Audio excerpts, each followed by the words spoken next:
আল্লাহর সন্তুষ্টি অর্জনের উদ্দেশ্যে প্রতি বছর 10ই জিলহজ কোরবানি করেন পুরো বিশ্বের সামর্থ্যবান মুসলমানগণ। পরিস্থিতি ভেদে জিলহজের 11 এবং 12 তারিখ সূর্যাস্ত পর্যন্ত কোরবানি করা যায়। বর্তমানে প্রচলিত কোরবানির ধারা হজরত ইব্রাহিম আলাইহিসসালাম থেকে চলে আসলেও এর ইতিহাস আরও পুরনো। পৃথিবীতে প্রথম কোরবানির নিয়ম চালু হয় মূলত আদি পিতা হজরত আদম আলাইহিসসালামের ছেলে হাবিল ও কাবিলের মাধ্যমে।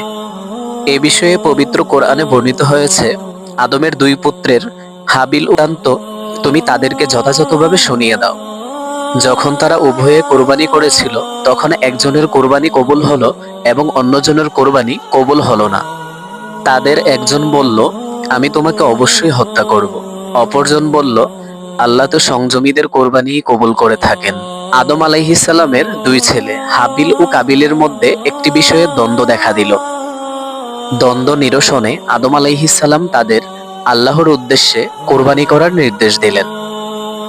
সে সময় কোরবানি গৃহীত হওয়ার একটি সুস্পষ্ট নিদর্শন ছেলে কোরবানির প্রস্তুতি নিলেন। দুই ছেলের মধ্যে কাবিল চাষাবাদ করত আর হাবিল পশুপালন করত। কাবিল নিজের চাষ করা গমের শীষ থেকে ভালোগুলো বের করে নিয়ে খারাপগুলোর একটি আটি কোরবানির জন্য পেশ করল। আর